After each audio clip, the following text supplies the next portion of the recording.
Okay guys, so let's assemble this thing. Now what I've discovered just through playing around with this a little bit is I think the best way to assemble this clutch is upside down. What do I mean by that? This would be, of course, obviously it's not assembled, but if we held it like this would be the outside of the clutch. This would be the engine side, okay? So what I think and of course this is the inner basket. This is the outer basket, obviously. And I think what we need to do is we actually need to assemble the discs, the steels and the fibers upside down. That's the best way that I can see to do this. And the reason being, it really is because you'll notice on the inner basket that it's grooved to match the steels. Okay, you see those grooves and you see the steels.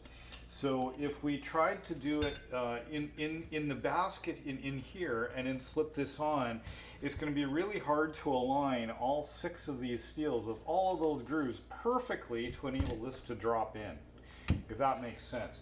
Conversely, if we do it upside down, these steels go on pretty easy. And the way we assemble this is it's going to start with a steel and end with a steel. There's 6 steels, there are 5 fibers. So we drop one on, then we drop on a fiber. Now, as you'll notice from the mess here, I've soaked these in oil. Now, obviously, they were soaked in the oil, when they were in the bike, because these are not new. These are not new fibers. These are the ones that were in it. I've measured them very carefully, which I won't bore you with my measurements, but they are totally in specs. There's no issue reusing them.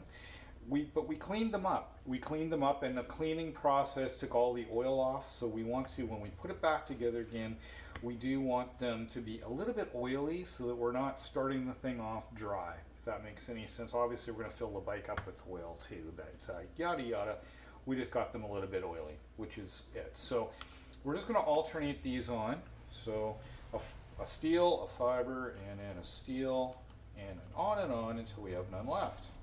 So, and you can see even getting one onto these is a little bit of it's not hard, but you can just imagine having 6 of those. It would be tough. It would be hard. So I think it needs to be done upside down. But you know what?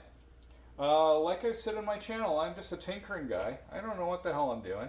So please do leave me a comment and let me know if I'm doing this the right way or the wrong way, if there's a better way. I would really appreciate it. I would really appreciate it. So we're just continuing on here and getting all of these on, just about there. And there is our final steel. Okay, great. Okay, great. There we go. Good, we got those on there.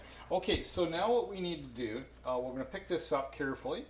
And now what we need to do is all these tabs that are all higgledy-piggledy, we need to line those up so that they're all nice and together, because and lined up, so that we can then drop it into our clutch basket, right? So we need to get that in there. So we'll just line that up like that, and of course this is the way it goes in. Okay. Now we're not going to do that right now though, because we kind of need to do that on the bike. And why is that? It's because there is a washer. Well, a couple of things. One, we also need to put these caged bearings into here, okay, which is pretty simple. But then on top of this, we need to put a washer, okay, there. And if we do that now, that washer's just gonna, this washer here, if I put it on now in between those 2 baskets, it's just gonna fall, right? So we really need to do this rest of this on the bike. So that's what we're gonna do next. Okay guys, so hey, now we're going to assemble the clutch on the bike. This is the exciting bit. So there's our outer basket. But before we put the outer basket on, we need to put on the caged bearings. They go onto this shaft right here, okay? And then they're going to slide into the center of the outer basket. So let's just put these on here carefully. Okay, and then we're going to carefully, very carefully, so we don't mar up the edge of the bearing here, we're going to very carefully slide on our outer basket, okay, and lining up with, with the gears here. So that's what we need to do. Okay. Let's just make sure if I got that going on there right. Oh, I do too. There we go. Okay, got it. Got it. So now the way that you know this basket is fully on is everything is going to be flush. You'll notice the inner shaft bearing here is fully flush. This gear and this gear are fully flush. So that's how you know that you got that thing on entirely like that. So now, of course, here's our stack that we did on the bench, right? Okay, and that's going to need to go on there. But before we do that, we need to put on our pressure plate, okay? Our pressure plate that's going to hold all the springs, right? So we need to do that first. And the way it goes on is just like that, just drops into those holes, okay? So you need to do that.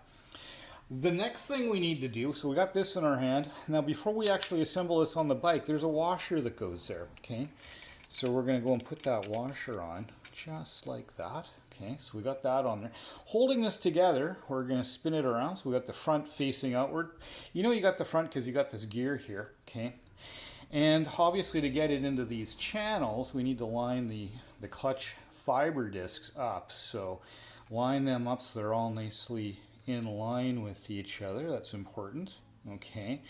And then what we're going to do is we're going to then assemble it onto the bike. Okay. So what we need to do is just drop it in there, and we kind of have to hold it together as you're doing this, because otherwise it could fall apart a little bit on you. But just drop it in there, make sure these are all lined up. Wiggle her around because it's got to go on the spline shaft here, so that's why the wiggling.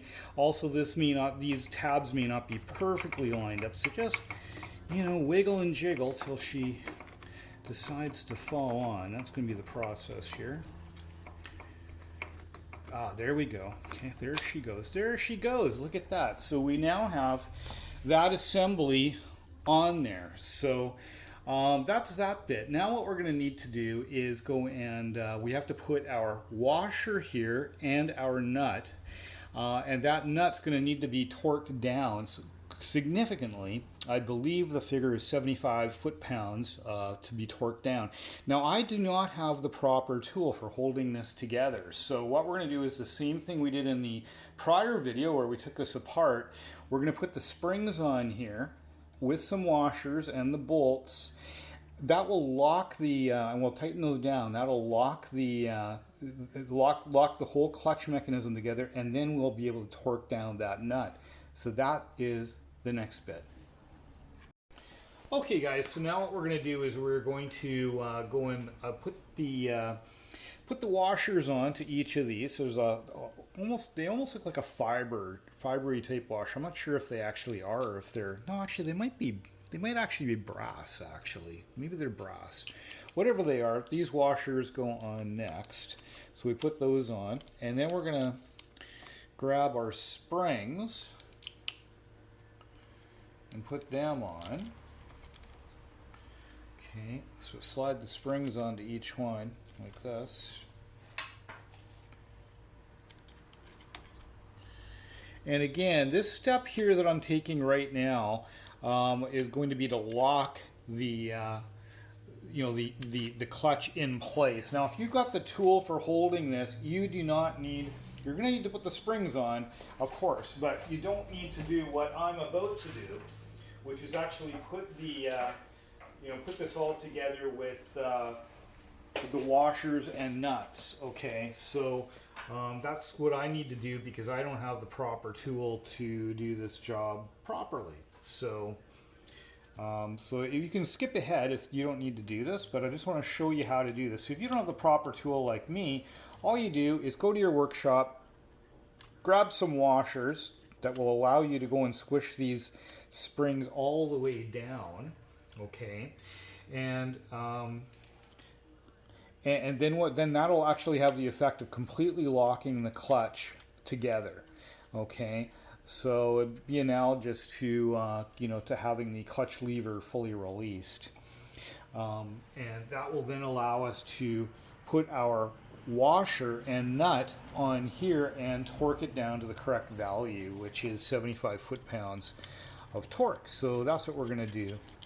now. And I'll just fast forward to the rest of this because you don't really need to watch me do all of this.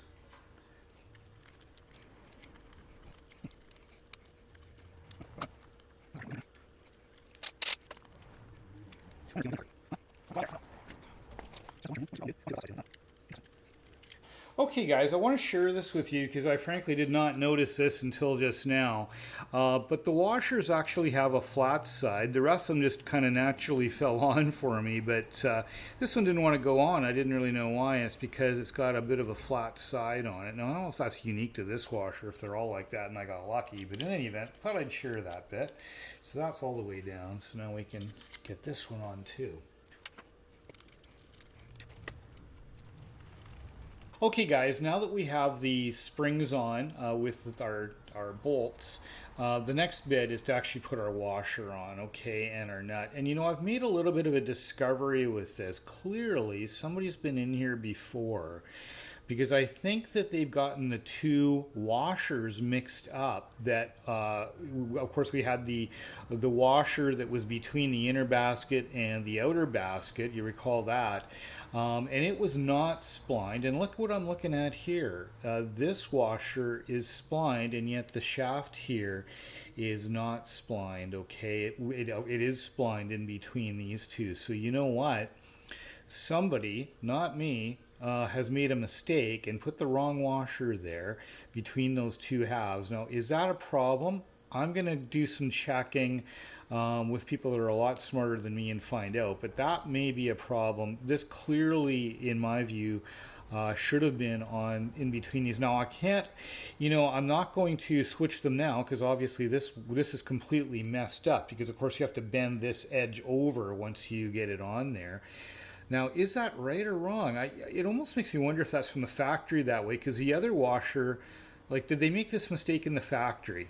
I don't know, because the weird thing is that the other washer is perfectly not marred up, and it has to be bent over for this. So is this right? Is this wrong? I don't really know, but if, you know, I would guess that these washers are mixed up. But in any event, we're going to put it back the way it is. And, you know, if I need to buy parts and take this apart again, then that's what I'm going to do. In any event, we need to get this nut on here to actually hold this assembly together before we can torque it down, okay? Now to torque it down, as I mentioned, we're going to compress those springs. But to compress the springs, we need to get the nut on. It's kind of almost a chicken and egg sort of issue here. But we're going to get this on, going to get her on finger tight. Always put stuff on finger tight before you get carried away, okay? With anything in life. That's probably a good idea. Don't ask me how I know, but you don't want to strip anything, especially you don't want to strip that particular one. So now that we've got that on there, I'm going to give this, again, we've got a 27 millimeter, and I'm just going to give this a little bit of a go. Now it's not going to get torqued at all here. We're just going to do one of those just to get it started, okay? Then then we're going to torque these guys down, okay, all of our spring bolts down. Torque is the wrong word. We're just going to screw them down. Okay, and it's not too critical that we get this even, because we don't have the, you know, we don't have the pressure plate on there, yada yada, but we're just gonna let her go like this. Okay. And then what we're going to do, once we have these down, then we're going to go in, grab our torque wrench and torque that inner nut. So that's what we're going to do next. Okay guys, so unfortunately to actually torque this down to the right value, what we're doing is when I'm turning it at the moment, it's actually turning the whole engine over, which I guess you'd expect that. So really I should have the proper tool to torque that middle nut down, and you know, I'm going to have to order one of those, but I don't have that. So we're going to do something else today. I've got a rubber strap wrench. Is it called a strap wrench? I'm not even sure what this is called. That's what I'm going to call it. And we're going to hold this best we can with one hand, okay, and then torque it with the with our other hand. and see if we can get her sufficiently good. Oh, I'm going to have to stand up for this. So again, this is 75 foot-pounds for this.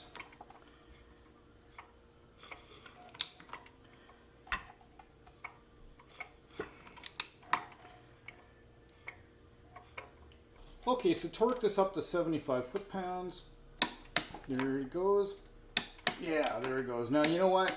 Definitely after doing that job, you need the tool, man. You need the right tool to do this. So if you're thinking of doing the clutch on your 1975 250 TNT or any Can-Am, get the right tool. Don't do what I did, okay? So, yeah, because let me tell you, it was a little bit easier than what I videotaped. But in any event, now the next bet is let's get all of this off, because we need to go and take all of this off to get our pressure plate on there. So let's do that. Okay, so what we're going to do now, guys, we're just going to undo what we already did. Try to do this kind of somewhat equidistantly, although it doesn't matter too much because we don't have the pressure plate on here. And again, I'll just reiterate, get the right tool, don't do what I'm doing. This kind of works, but would be easier with the right tool. As most jobs are, right? Most jobs are a lot easier with the right tool. So in any event, so let's get our bolts out of here and our washers. These washers, again, are just out of my workshop, not part of the final assembly. So we're just going to do that, and I'll bring you back once I got that done. Okay guys, so now we're going to do the sort of, call it the final assembly of the clutch and put the pressure plate on. So to do that, we're going to use the same bolts, but we need to use the correct washers as well, okay? And so we're just going to do them one at a time like this, and just get everything nice and finger tight here initially. Okay, there's one. And we're just going to continue doing that. I'll fast forward through this. And then once we have all these on finger tight, then what we're going to do is they're going to be torqued down using a very small torque wrench to 4 inch. Oh, you know what? I better hold off on saying what it is. I think it's 4 foot-pounds. I'm pretty sure. I'll confirm that here when I grab the torque wrench and come back. But yeah, I'm pretty sure it's 4 foot-pounds. So in terms of inch-pounds, that would be 4 times 12, about 48 inch-pounds. But again, we'll confirm that when we're actually doing the work here in a moment. For now, again, finger tight. It's always the way you want to go. And just get these on finger tight, and then we'll take it from there. It says here, again, for the nuts to at assembly to torque to 4 foot-pounds. Okay, it turns out I'm actually using an inch-pound torque wrench here. So the conversion from foot-pounds to inch-pounds is times 12. So that's 48 inch-pounds for me. So it might be, you know, if you're doing it in what's this other measure? 0.5 kilo dash M. I don't even know what that is. I've heard of Newton meters, but I'm not sure that's a Newton meter. In any event, 4 foot-pounds or 48 inch-pounds. So let's get after it and do that next. Okay guys, so the next step here is for us to put the pressure plate on. It's very important to get it the right way around. So the twirly bit is to the outside. And yeah, so we just put the bolts on here loosely first, and then we'll start torquing it all down.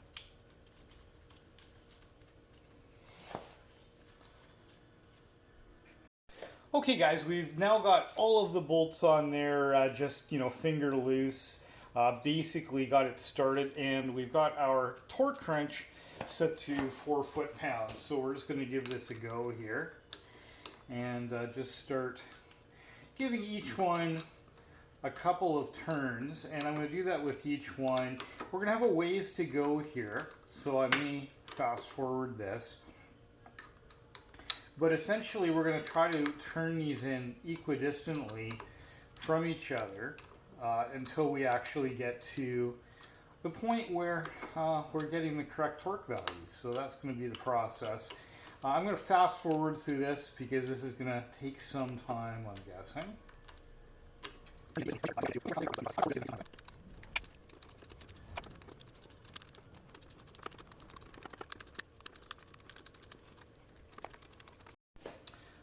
Okay guys, I'm going to hold the basket with this rubber band wrench here and then torque it here. We're very close to doing the final torque down here.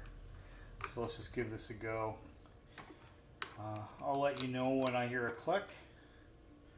There's that one. Let's see if we can do this one here. Yep, there's that one. That one's quite loose. There's that one.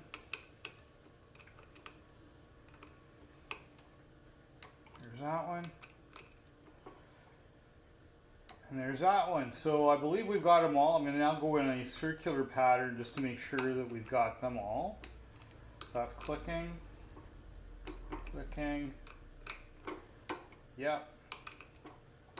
Yep.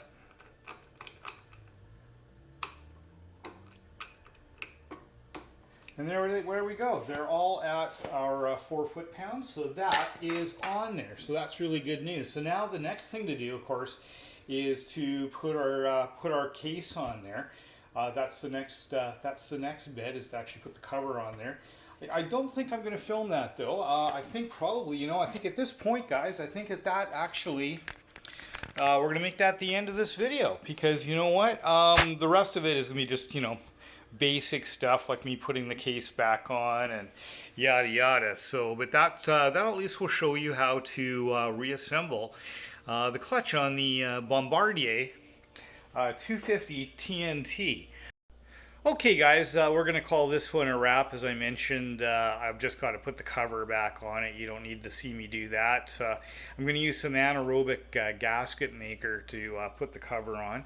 Loctite 518 in case anybody's curious. But other than that, it's all pretty obvious. You put the gasket maker on there and slap it on, tighten her down. That's pretty much the process. So you don't really need to watch me do that. But hopefully, if you've made it this far, thank you so much for watching the video. I really, really appreciate it. And hopefully this helped somebody. Maybe there's somebody out there that was curious like I was. And one of the reasons I made this video is I looked for videos like this on the Can-Am, and I really had a hard time finding any. So hopefully you enjoyed playing along with me here and wrenching along with me and getting that clutch disassembled and assembled. Yeah, so anyways, I'd really like to know your thoughts, and would really appreciate your guidance on, for those of you that do know what's going on, what I could be doing better. Like, what did I do something wrong? Is there a process I could have followed that would have made life a lot easier? Please let me know. Leave it in the comments, and that'll help me out. It'll also help other people that are watching this video. So really appreciate that. And the other thing to ask is please do subscribe. I could really use a few more subscribers. And if you don't know, a subscription is free. It doesn't cost anything to subscribe, and essentially it's just a bookmark that enables you to come back to my channel easier if you so chose to in the future. You don't have to, although I would love it if you did. But anyways guys, that's it for this one. You know what, it's hopefully it's a great day where you guys are and that the sun's shining. Get out on your bike and ride it, and have a great evening everybody. Keep the rubber side down. Bye for now.